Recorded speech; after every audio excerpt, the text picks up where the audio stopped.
He looked at his trembling wife across the courtroom and smirked. Richard Sterling, the city's most ruthless litigator, had stripped her of her bank accounts, her home, and her dignity. He knew she couldn't afford a public defender, let alone a shark like him. When the judge asked Mrs. Sterling, "Where is your counsel?" Richard actually laughed out loud. He leaned over and whispered, "Game over, darling." But then the heavy oak doors at the back of the room creaked open. The room went silent. And when Richard saw who walked through those doors, the blood drained from his face. He thought he had won until he realized who he was actually up against. The silence in the Sterling household was usually the kind you found in museums, pristine, expensive, and terrifying to touch. But today the silence was shattered by the sound of a zipper tearing shut. Sarah Sterling stood in the center of the master bedroom, her hands trembling as she packed a small duffel bag. She wasn't packing clothes for a vacation. She was packing the few things Richard hadn't technically paid for. That amounted to 3 t-shirts, a pair of worn jeans from her college days, and a framed photograph of her father. You realize how pathetic this looks, don't you? Sarah froze. Richard was leaning against the doorframe, swirling a glass of scotch, though it was barely noon on a Tuesday. He was wearing his charcoal Armani suit, the one he wore when he was about to destroy someone in a deposition. He looked immaculate. He looked like a predator. "I'm leaving Richard," Sarah whispered, not daring to meet his eyes. "I can't do this anymore. The gaslighting, the control. I'm done." Richard threw his head back and laughed. It wasn't a happy sound. It was a dry, sharp bark. "You're done, Sarah. Look around you. You live in a $4 million brownstone in Chicago's Gold Coast. You haven't worked a day in 7 years. You don't have a resume. You don't have a savings account. You don't even have a credit card that I don't monitor." He walked over the ice, clinking in his glass, and loomed over her. He was 6'2", broad-shouldered, and smelled of sandalwood and intimidation. "I filed the papers this morning," Richard said casually, taking a sip. "Incompatibility. But here's the kicker. Sweetheart, I've frozen the joint accounts. Pending litigation, of course.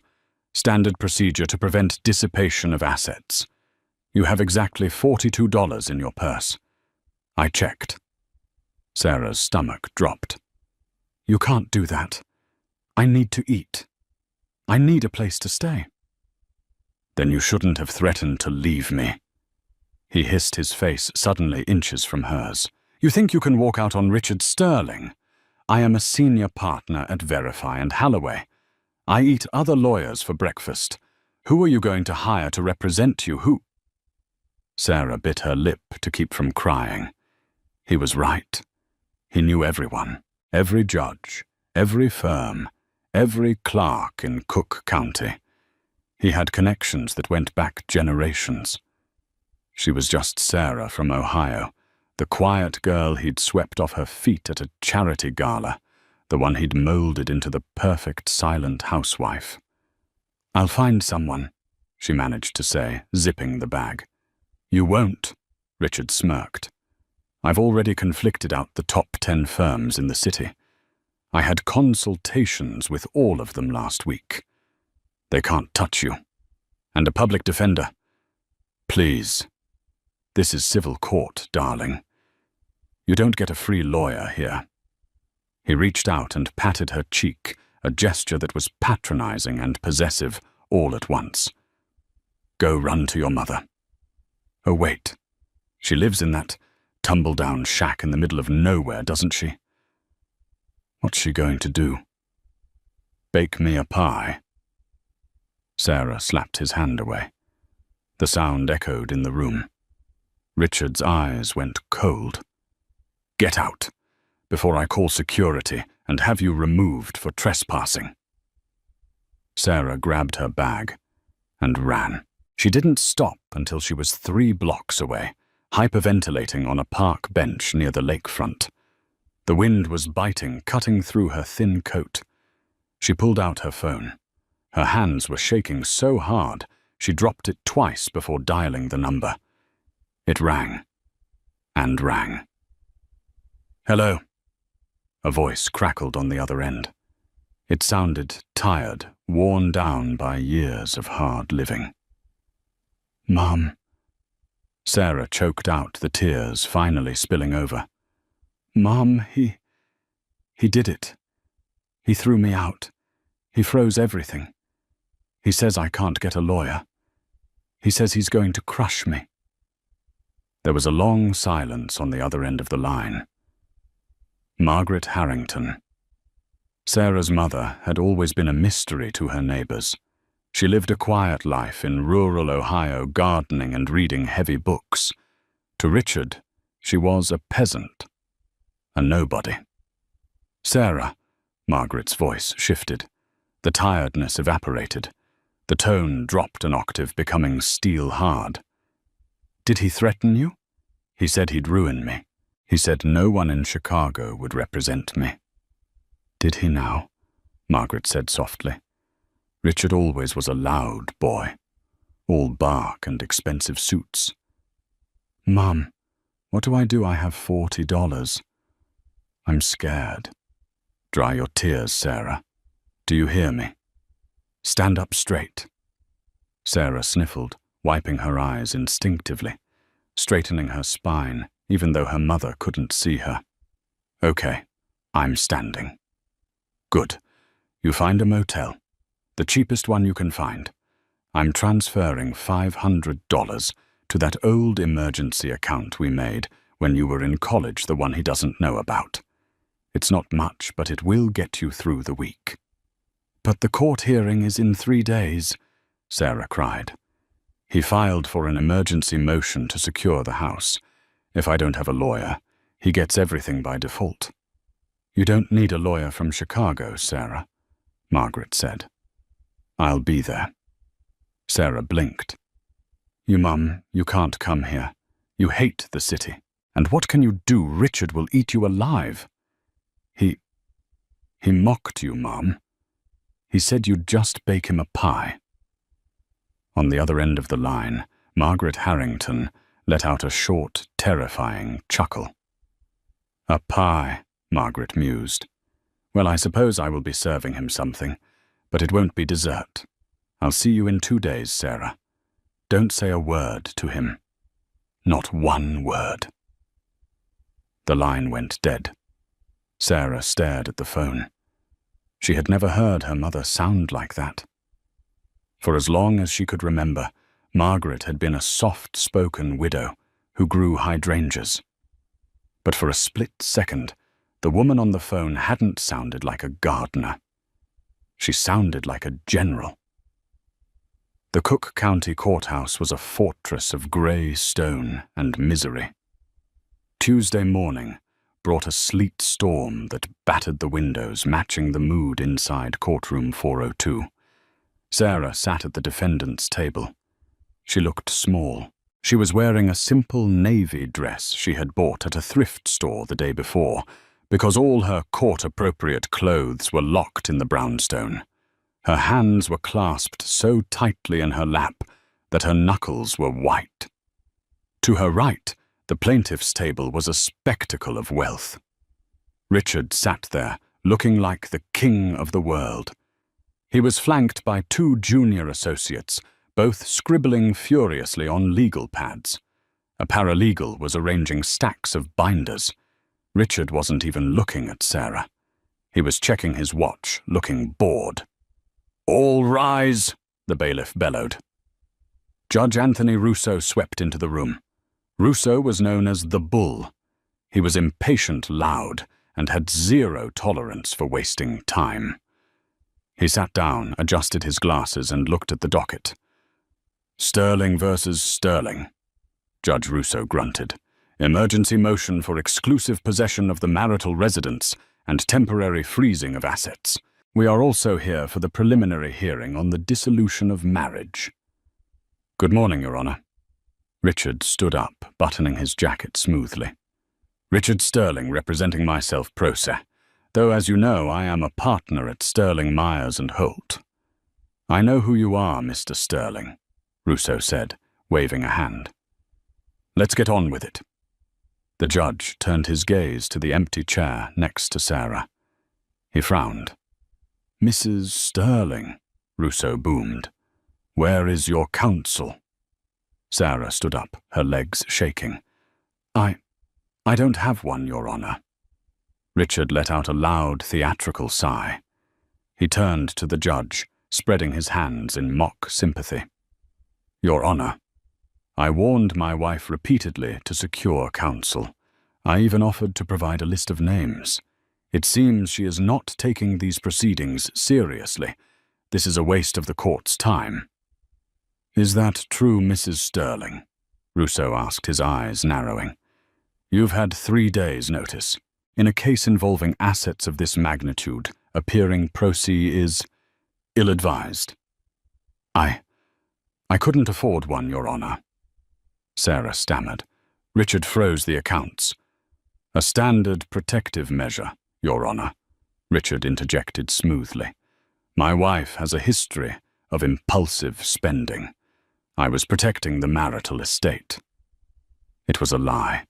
Sarah had never spent impulsively in her life. She opened her mouth to object, but Richard rolled right over her. Your Honor, since the defendant is unprepared and unrepresented, I move for a default judgment on the motion for exclusive possession. She clearly has no defense. Judge Rousseau looked at the clock. He had a golf game at 3. Mrs. Sterling, if you have no lawyer, I have no choice but to proceed. You are expected to know the rules of evidence and procedure if you represent yourself. Are you prepared to argue against Mr. Sterling's motion right now? Sarah looked around the room frantically. The back doors were closed. The gallery was mostly empty, save for a few law students observing the great Richard Sterling at work. Her mother wasn't there. Mom, she whispered to herself. Where are you? Mrs. Sterling, the judge barked. I am expecting someone, Your Honor, Sarah said, her voice trembling. My mother. She said she was coming to help. Richard laughed. It was a sharp, cruel sound that cut through the courtroom. Your Honor. Richard chuckled, shaking his head. With all due respect, unless Mrs. Sterling's mother is a member of the Illinois Bar, I fail to see how her presence is relevant. This isn't a parent-teacher conference. This is a court of law. I ask that you rule on the motion. The young law students in the back snickered. Sarah felt her face burning. She was humiliated, totally and completely alone. The court is inclined to agree, Judge Rousseau said, picking up his gavel. Mrs. Sterling, this is unfortunate, but the law is the law. You have failed to secure counsel. Mr. Sterling has presented a prima facie case for... Bam! The double doors at the back of the courtroom didn't just open. They were thrown open with such force that they banged against the wood paneling. The entire room jumped. Judge Rousseau dropped his gavel. Richard spun around, annoyed. Who in the hell is making that racket? Judge Rousseau shouted. Standing in the doorway was a woman. She was older, perhaps in her late 60s, wearing a tweed coat that looked like it had seen better days, and a rain hat. She was soaking wet from the storm. She carried a battered leather briefcase that looked like it was from the 1970s. It was Margaret. She looked small in the massive doorway. Richard scanned her, took in the cheap coat and the wet shoes, and smirked.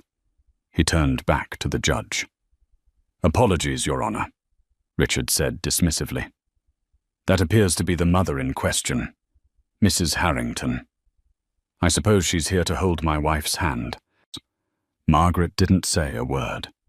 She began to walk down the center aisle. She didn't walk like an old woman with bad knees. She walked with a rhythmic, predatory cadence. Click, click, click. The sound of her sensible heels echoed on the marble floor. She reached the gate, the swinging wooden barrier that separates the public from the attorneys. "Ma'am."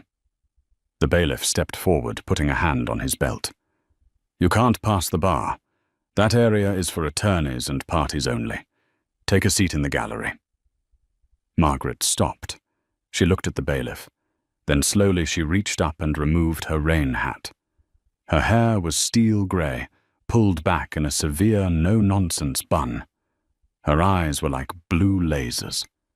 She looked at Richard. "Richard," she said. Her voice wasn't loud, but it carried to every corner of the room. "You always did have a problem with premature celebration." "Sit down, Maggie," Richard sneered. "You're embarrassing, Srora." Margaret turned her gaze to Judge Rousseau. She ignored the bailiff entirely and pushed the gate open. "Order!" Rousseau shouted, his face turning red. "Madame, you will step back behind the bar immediately, or I will hold you in contempt. Who do you think you are?" Margaret walked straight to the defense table. She dropped her heavy, battered briefcase onto the mahogany table with a loud thud. It sounded like a gunshot. She looked up at the judge, her eyes showing zero fear. In fact, she looked bored. "My name," she said, her voice clear and crisp, "is Margaret Harrington, and I am entering my appearance as counsel for the defendant, Sarah Sterling." Richard burst out laughing. "You counsel, Your Honor, this is a joke. My mother-in-law is a retired school librarian from Ohio. She is not a lawyer. This is making a mockery of your court." Judge Rousseau looked down at Margaret with disdain. "Mrs. Harrington, practicing law without a license is a felony. Do you have a license to practice in the state of Illinois?" Margaret slowly unbuttoned her tweed coat. Underneath, she wasn't wearing a librarian's cardigan. She was wearing a tailored black suit. It was old-fashioned, yes, but the cut was impeccable. She reached into her briefcase and pulled out a single, crisp piece of paper. "I do not have an active Illinois license, Your Honor," Margaret said calmly. "Then get out." Rousseau pointed his gavel. "However," Margaret continued, her voice cutting through the judge's command, "I have here a motion for admission, pro hac vice, sponsored by the Illinois Supreme Court under the Reciprocity Act of 1998. And if you check your clerk's database, you will find that while my Illinois license has been inactive for 25 years, I am currently a member in good standing of the Bar of New York, the Bar of Washington, D.C. And," she paused, looking Richard dead in the eye, "and I am the sole emeritus partner of the firm Harrington, Vance and Keene." The room went dead silent. Even the air conditioning seemed to stop. Richard's smirk vanished. His face went grey. "Harrington. Vance?" he whispered. "Wait. The Harrington. You never did ask what my maiden name was, Richard," Margaret said, opening her briefcase and pulling out a stack of files thick enough to choke a horse. "You were always too busy talking about yourself." She turned to the judge, who was now staring at her with his mouth slightly open. "Now, Your Honor," Margaret said, putting on a pair of reading glasses, "I believe the plaintiff was just moving for a default judgment based on a lack of representation. Since that is no longer the case, I would like to address the motion to freeze assets. And I have a few counter-motions of my own. 17 of them, to be exact." She smiled. It was a terrifying smile. "Shall we begin?" The silence in courtroom 402 was heavy, the kind that precedes a natural disaster. Judge Rousseau stared at the documents Margaret had placed on his bench. He adjusted his glasses, squinting at the embossed seal of the New York State Bar Association. "Mrs. Harrington," Judge Russo said, his voice losing its thunderous edge and replaced by a cautious curiosity. "You are that Margaret Harrington, the one who argued United States v. O'Connell before the Supreme Court in '89. Margaret didn't smile. She simply inclined her head. "I was, though back then I had better hair and less patience for bullies." Richard Sterling stood up, his face a mask of strained politeness. "Your Honor, this is fascinating history, truly. But with all due respect to my mother-in-law's ancient accolades, she has been a housewife in rural Ohio for 2 decades. The law changes. Procedural rules in Cook County are specific.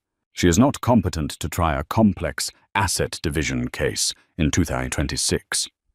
He turned to Sarah, flashing a pitying look. "Sarah, darling, this is a mistake. Don't let her drag you down. Let's settle this quietly."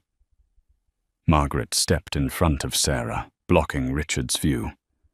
She didn't look at Richard. She kept her eyes fixed on the judge. "Your Honor," Margaret said, her voice crisp, "Mr. Sterling raises a point about competence. Let's test it. He filed an emergency motion to freeze assets based on dissipation risk. Under Illinois Statute 750, ILCS 5501, he must prove that my client has actually attempted to hide or destroy assets. His affidavit cites—" She glanced at a paper in her hand without needing to read it, "a withdrawal of $200 from an ATM as proof of reckless spending." She dropped the paper on the table. "Meanwhile," Margaret continued, her volume rising slightly, "I have here a printout from the Cook County Recorder of Deeds, accessed 10 minutes ago on my phone in the hallway. It shows that yesterday afternoon, after filing for divorce, but before serving my client, Mr. Sterling transferred the deed of the marital vacation home in Lake Geneva to a limited liability company named RS Holdings. That, Your Honor, is a textbook fraudulent transfer designed to defraud the marital estate." Richard froze. The color drained from his face. That was a business transaction planned months ago. It has nothing to do with the divorce." "Is that so?" Margaret challenged, pivoting to face him. "Then why is the registered agent for RS Holdings listed as T. Miller, your college roommate and current fraternity brother?" Judge Russo's eyes narrowed. He looked at Richard. The bull did not like being played in his own courtroom. "Mr. Sterling," the judge growled, "did you transfer real estate assets yesterday?" "Your Honor, I can explain," Richard stammered. "Save it," Russo snapped. He slammed his gavel. "Motion to freeze Mrs. Sterling's access to funds is denied. Furthermore, I am granting the defense's oral motion for temporary maintenance. You will unfreeze the joint accounts immediately. And Mr. Sterling, if you move one more dime without this court's permission, I will hold you in contempt so fast your head will spin. We reconvene in 3 weeks for discovery." 3 weeks, Richard protested. "I need more time to prepare the financial disclosures."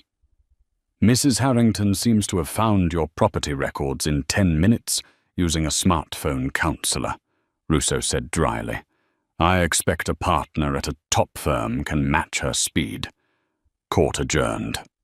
As the bailiff called "All rise," Richard shoveled his papers into his briefcase, his composure shattering. He leaned across the aisle as the judge exited. "You think this is a win?" Richard hissed at Margaret. "You just woke up a sleeping giant, Maggie. I'm going to bury you in paper. I'm going to make this the most expensive, painful divorce in Chicago history." Margaret calmly began packing her battered briefcase. She snapped the latches shut, click, click, and looked him up and down. "Richard," she said softly, "you mistake me for someone who cares about your threats.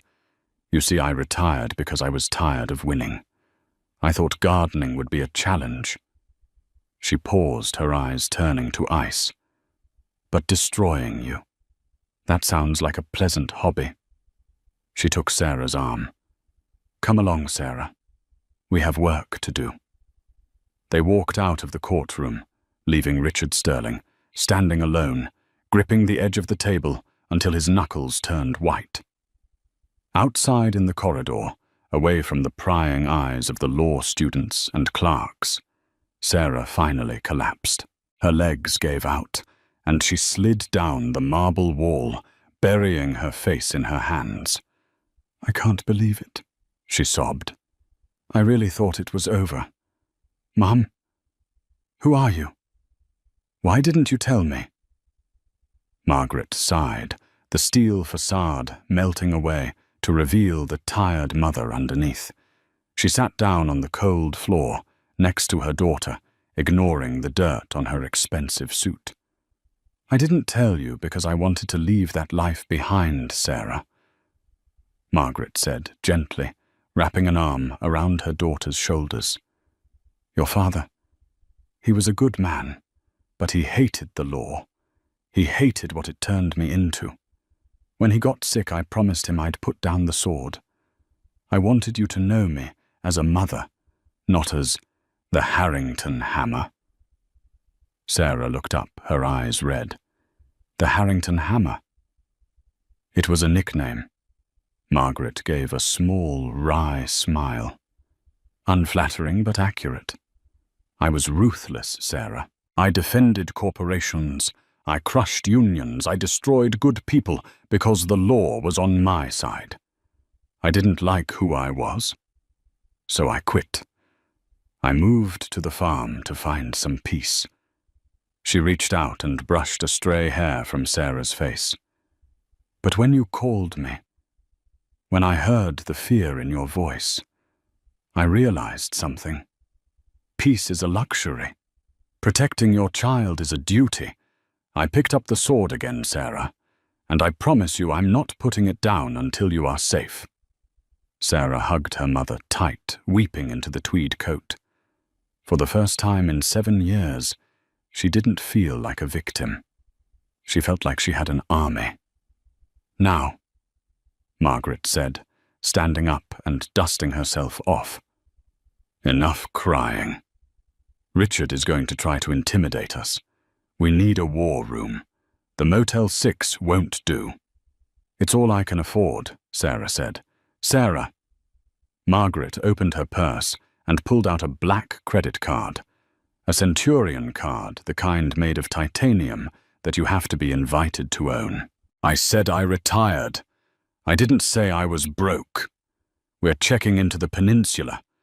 I need room service and high-speed internet. We're going hunting. The war room was a suite on the 15th floor of the Peninsula Hotel overlooking the magnificent Mile. It was filled with the smell of stale coffee and printer toner. 3 days had passed since the hearing. True to his threat, Richard had initiated scorched earth tactics. He sent it, Sarah said, staring at the hotel room door. A delivery crew had just dropped off 45 bankers' boxes of documents. They were stacked floor to ceiling, blocking the view of the TV. The discovery dump, Margaret said, walking over to inspect the boxes. She was wearing a silk robe, a pencil in her hair, looking more energized than she had in years. Oldest trick in the book. He's legally required to give us his financial records, so he's giving us everything. Every receipt, every email, every junk flyer, mixed in with the actual bank statements. He wants to bury the needle in the haystack. Sarah opened the first box. It was full of Richard's dry cleaning receipts from 2018. Mum, this is impossible. There are 50,000 pages here. We can't read all this in 2 weeks. We don't have to read all of it, Margaret said, eyes gleaming. We just have to know what we're looking for. Richard is arrogant, Sarah. Arrogant men are sloppy. They think they're smarter than everyone else, so they don't hide things deep enough. They hide them in plain sight. Margaret walked over to the desk where she had set up 3 laptops. She had called in a few favors from her old life. She didn't have a firm anymore, but she had former paralegals who owed her their careers. 2 of them were currently working remotely from New York, scanning the digitized files Margaret was uploading. "What are we looking for?" Sarah asked, picking up a stack of papers. "Patterns," Margaret said. "Richard makes a lot of money. 7 figures. But he spends a lot, too. The brownstone, the cars, the suits. But there's a gap. I did a rough calculation of his billable hours versus his declared income. There's about $300,000 a year missing."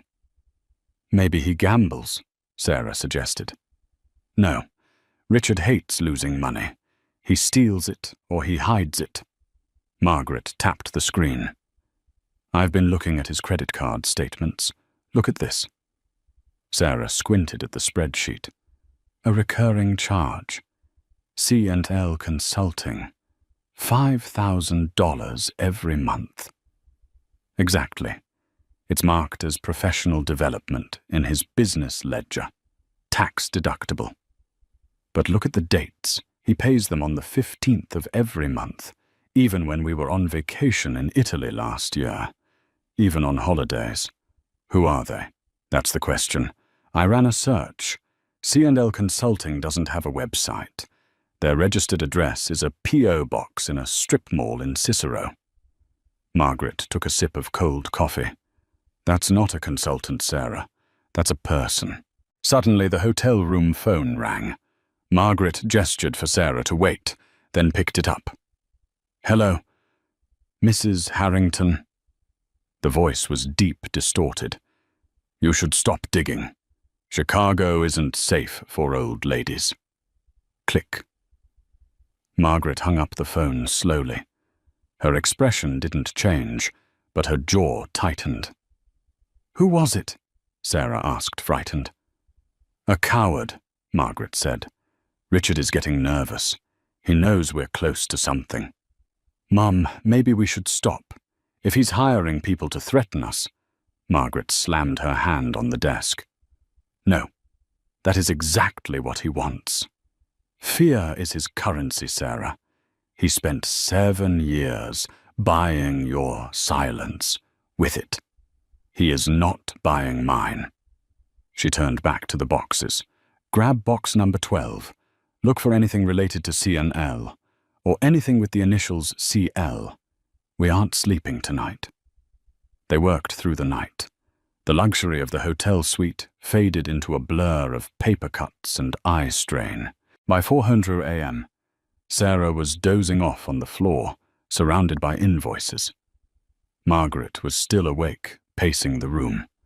She was holding a single piece of paper she had found in the bottom of box 33. It wasn't a financial document. It was a handwritten note scribbled on a napkin, stapled to a receipt for a diamond bracelet. A bracelet Sarah had never received. The note read, "Thanks for the bailout. R. loves C." Margaret woke Sarah up. "Sarah, wake up. Who is C?" Sarah rubbed her eyes, looking at the note. She frowned. "I don't know. His friends are all men. Tom, David, Mike. There's no C. Think. A secretary, a paralegal, a client." Sarah shook her head. Then she paused. A memory surfaced. A dinner party 3 years ago. Richard had been overly solicitous to the wife of one of his biggest clients. No, that was a J. Wait. There was a nanny, Sarah whispered, for his partner's kids. We went to a barbecue at the Halloway house. There was a young woman, very pretty, roughly 25. She was studying law. Richard spent the whole afternoon talking to her about mentorship. "What was her name?" Margaret asked intensely. "Cassidy," Sarah said. "Cassidy Lane." C&L, Margaret said. Cassidy Lane Consulting. Margaret rushed to the computer. She typed furiously. Cassidy Lane, Illinois Bar Association. Here she is. Admitted to the bar last year. Current employment. Unknown. Margaret pulled up a map. She typed in the address of the strip mall in Cicero. Then she cross-referenced it with property records. Bingo, Margaret whispered. What is it? The strip mall isn't just a P.O. box, Margaret said. The building is owned by Blue Heron LLC, and Blue Heron LLC is owned by Richard Sterling. Sarah gasped. He's paying rent to himself. No. Margaret shook her head. He's paying her. He set up a shell company to funnel money to her. He's keeping her Sarah. But it's worse than an affair. $5,000 a month is hush money, or support. Margaret looked at the date on the first check to C&L. 3 years ago. Sarah. Was that barbecue 3 years ago? Yes. And did anything happen around that time? Anything unusual with Richard? Sarah thought back. The memories of that time were a blur of depression and isolation. He went away for a week. He said it was a conference in Denver. But when he came back, he was different, jumpier. He made me sign a post-nuptial agreement that week. He said if I didn't sign it, he'd divorce me and leave me with nothing. And you signed it. I was scared. I signed it. Margaret's eyes narrowed. He panicked. Something happened with Cassidy Lane that week, and he needed to lock down his assets immediately. Margaret picked up her phone. It was 5:00 a.m. Who are you calling? Sarah asked. A private investigator I used to work with. He's expensive, he drinks too much, and he has zero morals. He's perfect. Margaret dialed. We need to find Cassidy Lane, and we need to find out what Richard is paying her to hide. Because I have a feeling, Sarah, that this isn't just about cheating. This is about a crime. The sun began to rise over Lake Michigan, casting a pale light into the room. The boxes of paper no longer looked like a barrier. They looked like a road map. Get dressed, Sarah, Margaret said. Her voice filled with a cold, terrifying resolve. We have a deposition at 9:00 a.m. Richard thinks he's going to intimidate us with his legal jargon. But today, I'm going to ask him about Cassidy. And we are going to watch him bleed.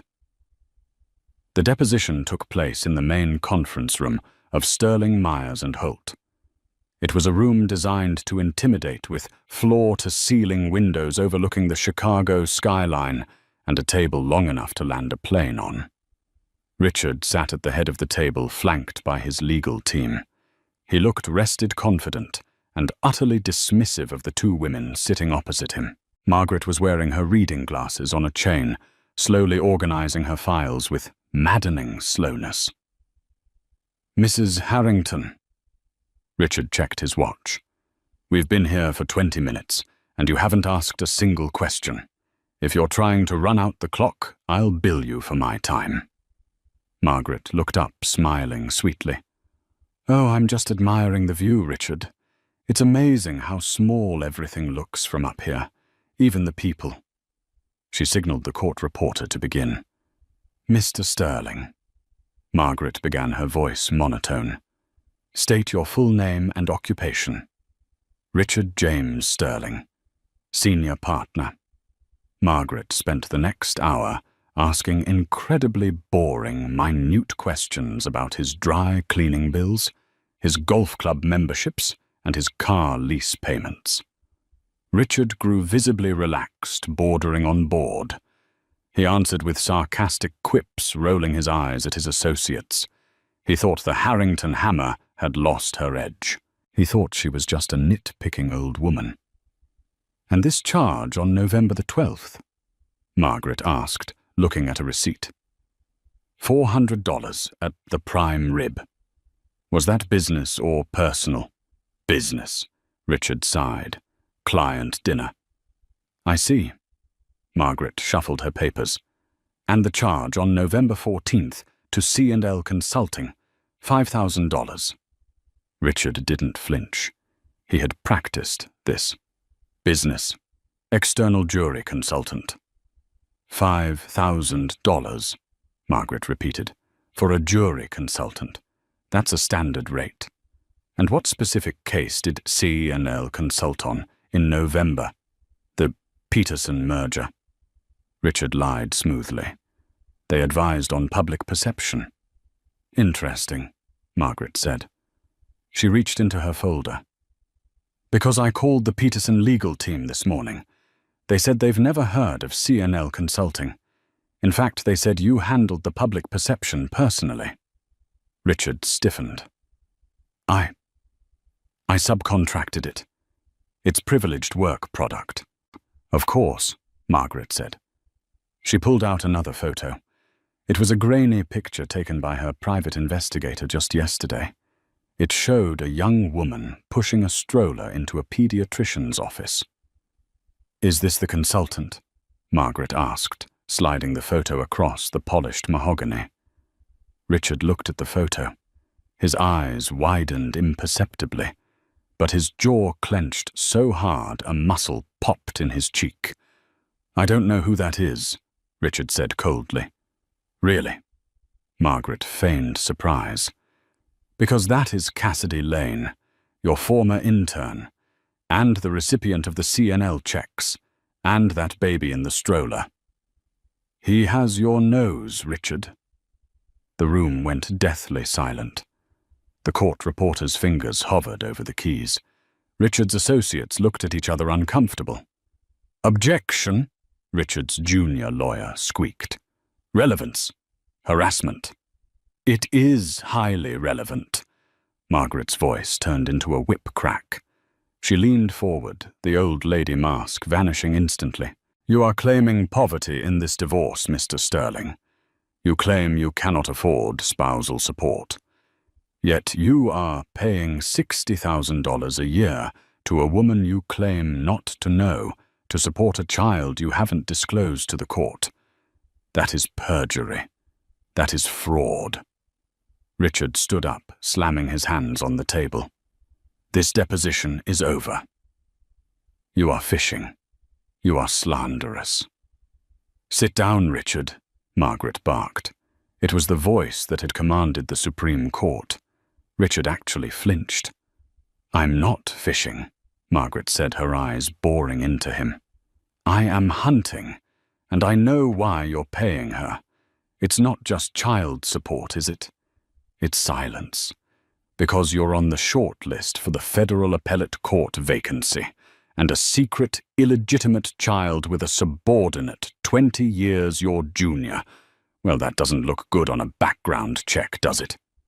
Richard's face turned a violent shade of red. He looked at the court reporter. Stop typing. Everything said here is off the record. We are asserting privilege. You can't assert privilege over your own fraud, Margaret said calmly. And we aren't done. We know she's sick, Richard. This time Richard looked genuinely shocked. What? The baby, Margaret said softly. The boy, Leo, he has a congenital heart defect. My investigator found the medical bills in Cassidy's trash. That's why she needs the money. That's why she hasn't gone public. You're holding her son's healthcare hostage to keep your reputation clean. Sarah, sitting next to her mother, gasped. She looked at the man she had married. She knew he was cold. She knew he was cruel. But this, using a sick child as leverage. You monster, Sarah whispered. Richard gathered his files, his hands shaking with rage. Get out. Both of you. Get out of my building. You have no proof, just the ramblings of a stalker. If you try to bring that girl into court, I will bury her. I will make sure she never works in this state again. And I will make sure that kid ends up in state care. He pointed a finger at Sarah. And you will end up with nothing. I will burn every dollar I have before I give it to you." He stormed out of the conference room. Sarah sat there trembling. "Mom, is it true? Does he have a son?" Margaret packed the photo away carefully. Her face was grim. "Yes, and Richard just made a fatal mistake." "What?" "He threatened the mother," Margaret said. "He thinks Cassidy Lane is just a liability on a balance sheet. He forgot that she's a mother with a sick child, and a mother in a corner is the most dangerous creature on earth." Margaret pulled out her phone. "Come on, we have to get to Cicero before Richard's fixers do. He's going to try to buy her off or scare her into running." The rain had returned, turning the streets of Cicero into grey rivers. Cassidy Lane lived in a garden apartment unit below a laundromat. It was a far cry from the Gold Coast brownstone Sarah had lived in, but it was clean. Margaret parked the rental car, a nondescript Ford sedan, down the street. "Stay here, Sarah," Margaret said. "No," Sarah shook her head. "I need to see her. I need her to know I'm not the enemy." Margaret studied her daughter's face. She saw the new strength there. "All right, but let me do the talking initially." They walked to the door. Margaret knocked 3 times, firm but polite. No answer. "Cassidy," Margaret called out. "My name is Margaret Harrington. I'm Sarah Sterling's attorney. We know about Leo. We know about Richard." A shadow moved behind the curtain, then the sound of a deadbolt sliding back. The door opened a crack on the chain. A young woman peered out. She looked exhausted. Dark circles under her eyes' hair, in a messy bun, wearing a stained sweatshirt. But her eyes were sharp, intelligent. "He called me," Cassidy whispered, her voice shaking. "He said you were coming. He said you were crazy. He said if I talked to you, the checks stop. And if the checks stop, Leo doesn't get his surgery. He's lying, Cassidy." Sarah spoke up, stepping into the light. "He's going to stop the checks anyway. Once he gets his judgeship, he won't need you anymore. He'll find a way to make you disappear, legally." Cassidy looked at Sarah. There was a moment of recognition. 2 women who had been charmed, used, and discarded by the same man. "You're the wife," Cassidy said. "He told me you were crazy, that you were unstable." "He tells everyone that," Sarah said sadly. "Please, let us in. We can protect you. My mother, she can protect you." Cassidy hesitated, then unhooked the chain. "Quickly!" Inside the apartment was filled with baby toys and law textbooks. In the corner, a playpen held a sleeping toddler, hooked up to a portable oxygen monitor. The rhythmic beep, beep was the only sound in the room. Margaret didn't waste time. She sat at the small kitchen table. "Cassidy, I'm going to be blunt. Richard is legally cornered. He threatened you today in a deposition. He is losing control. Men like Richard, when they lose control, they become dangerous." Cassidy wrapped her arms around herself.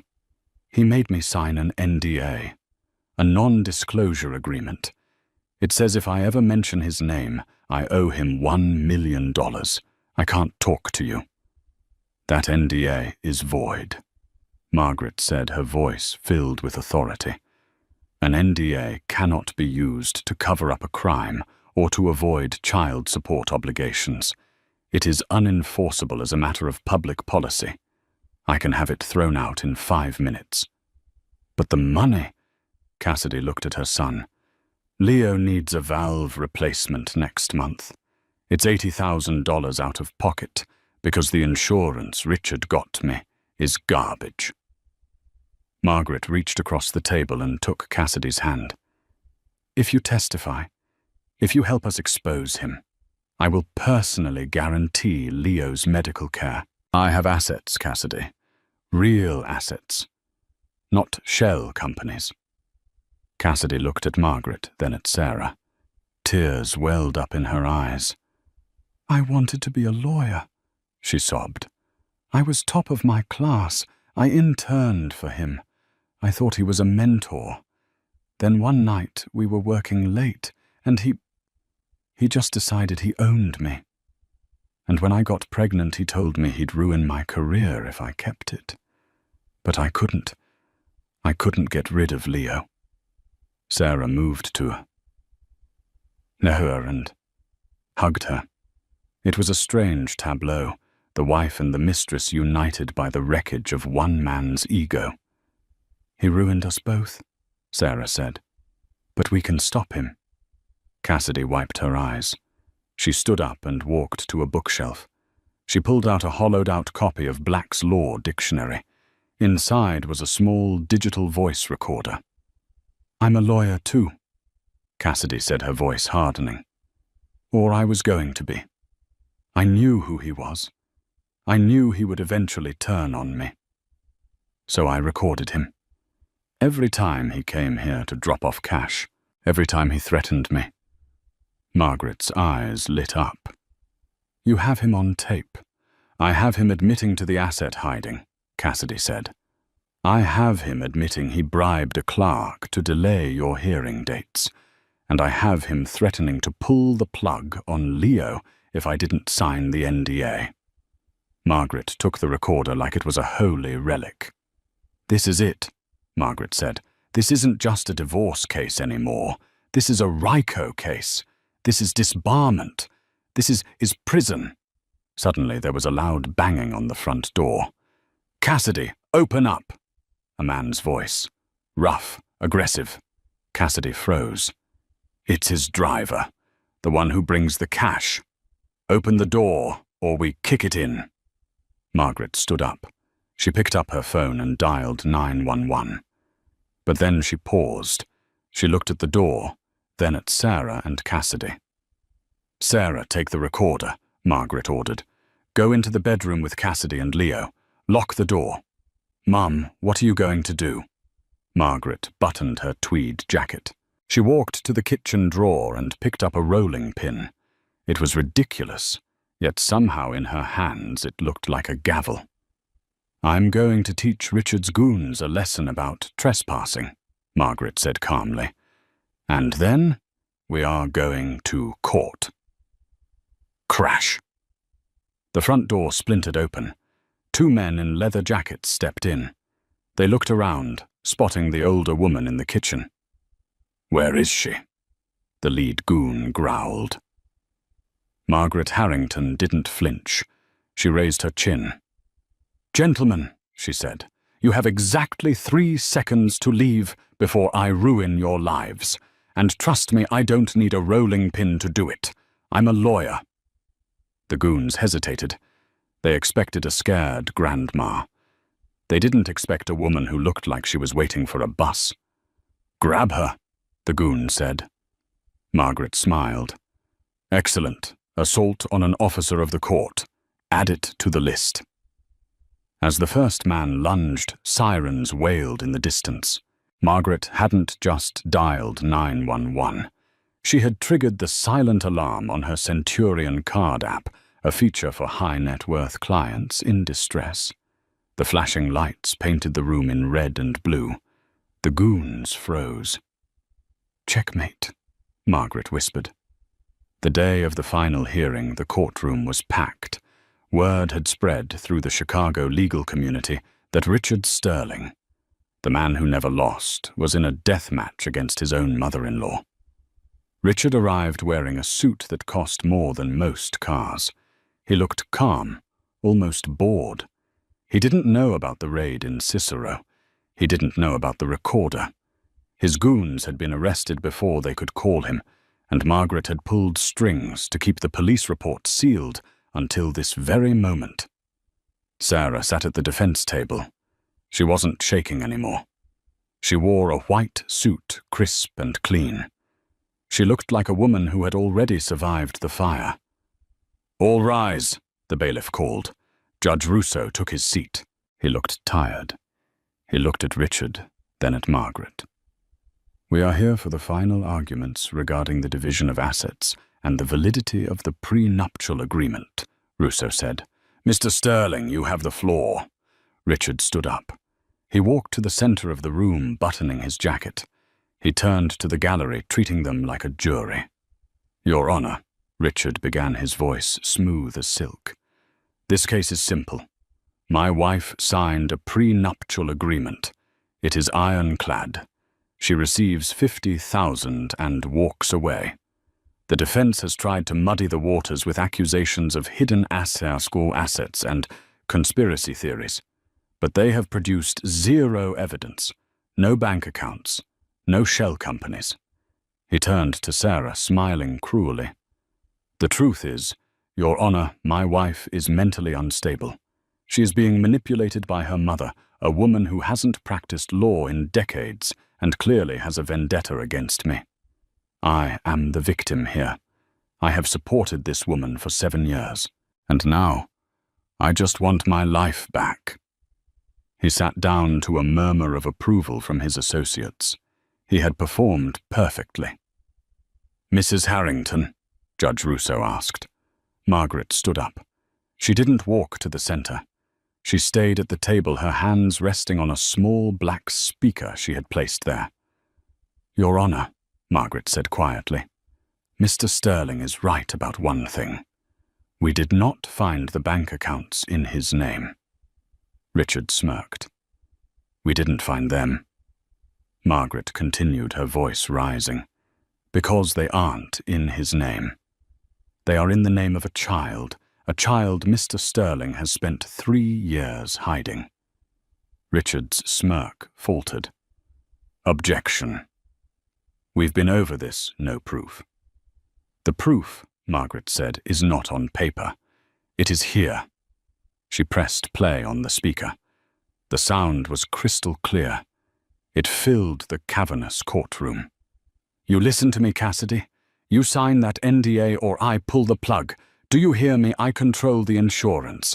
I control the doctors. You open your mouth, and Leo dies.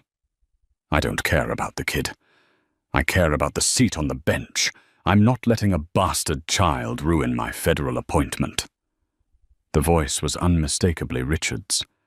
The silence that followed was absolute. It was the silence of a room where the oxygen had been sucked out. Richard stood up, his face white as a sheet. That is a deep fake. That is AI. I never said that. Margaret pressed play again. And as for my wife, Sarah is a pathetic, brainless trophy. I'll starve her out. I hid the money in the Blue Heron LLC. She'll never find it. She's too stupid to look in Cicero. The gallery gasped. Judge Russo's face went purple. He stared at Richard with a look of pure revulsion. Mr. Sterling, Judge Russo said, his voice dangerously low. Is that your voice? It's fabricated, Richard screamed, losing all composure. She's setting me up. Who gave you that? Who? I did. The doors at the back of the courtroom opened. Cassidy Lane walked in. She was pushing a stroller. She walked down the aisle, her head held high, staring straight at the man who had tormented her. I am the witness, Your Honor, Cassidy said clearly, and I have the original digital files time-stamped and verified. Richard looked at Cassidy, then at the judge, then at the door. For a second, he looked like he was going to run. But there were 2 bailiffs standing behind him now.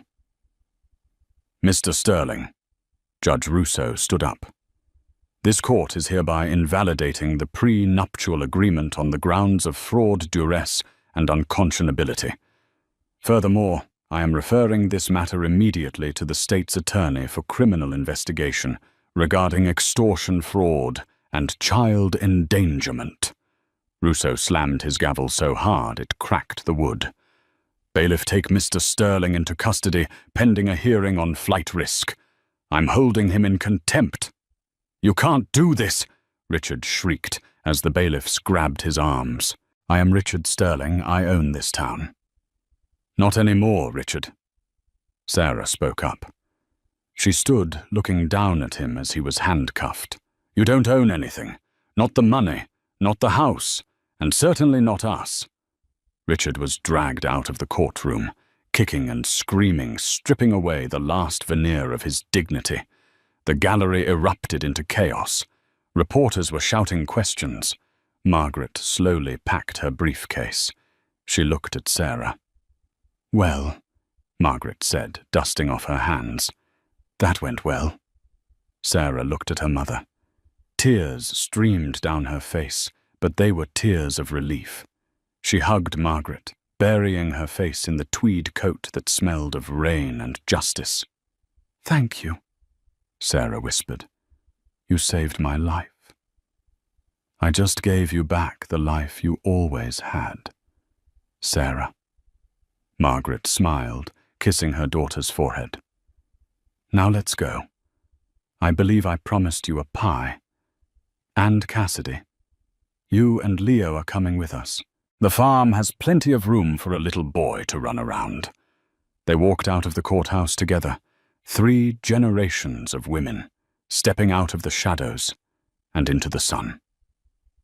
Behind them, the ruins of Richard Sterling's empire crumbled into dust, a testament to the fact that the most dangerous thing in the world is not a man with power, but a mother with a plan. And that is how Richard Sterling learned the hard way: never underestimate a quiet woman, and never mess with her mother. He thought Sarah was weak because she was silent, but he forgot that silence is where the storm gathers. In the end, Sarah didn't just win a divorce. She gained a sister in Cassidy. She saved a child, and she rediscovered the unbreakable strength of her own family. It's a powerful reminder that no matter how trapped you feel, there is always a way out, especially when you have the truth on your side.